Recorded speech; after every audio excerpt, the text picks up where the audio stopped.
पवारांच्यामुळे फक्त महाराष्ट्राच्या पुरोगामी चेहऱ्याला जातीयवादाचा कॅन्सर झालाय। तर मंडळी, तुमचं मत काय याच्या आणखीन एक नवीन भागात तुमच्या सर्वांचं स्वागत आहे। मराठा आरक्षणामुळे कायम चर्चेत असलेले गोपीचंद पडळकर च्या मनातली भावना अत्यंत परखड शब्दात मांडलेली आहे। तर चला पाहूयात नक्की पडळकर म्हणले तरी काय आहेत आणि यावरती तुमची काय मतं आहेत। महाराष्ट्राचा चेहरा सुधारण्याची बदलण्याची जी आवश्यकता होती ती देवेंद्रजींनी पूर्ण केलेली आहे। पवारांच्यामुळे फक्त महाराष्ट्राच्या पुरोगामी चेहऱ्याला जातीयवादाचा कॅन्सर झालाय।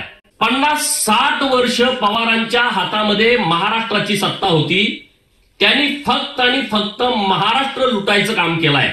तुम्ही निश्चिंत राहा, निवांत राहा, हरिनामाचा जप करा, म्हणजे तुमच्या डोक्यामध्ये पुण्यकाम करण्याची इच्छा जागृत होईल। तर विठ्ठल बेगी सरांचं असं म्हणणं आहे की देवा भाऊंना खुश करण्याचा प्रयत्न पडळकर करत, पडळकर नीट वाग नाहीतर तुझा पडणकर करीन। अरे बापरे, मला तेव्हापासून झोप येईना।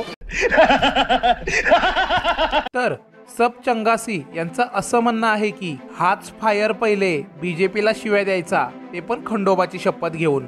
चुन्ना चुन्ना हे चुन्ना आहे का? तर संतो यांचं असं म्हणणं आहे की काय वेळ आली अंधभक्तांची। अंध कायत सरांना अंध म्हणायचंय। कालपर्यंत फडतूस बातम्या पोस्ट करणारे आज पडळकराच्या बातम्या पोस्ट करायची वेळ आली। काही दिवसांनी तर बिचुकलेच्या बातम्या पोस्ट करतील।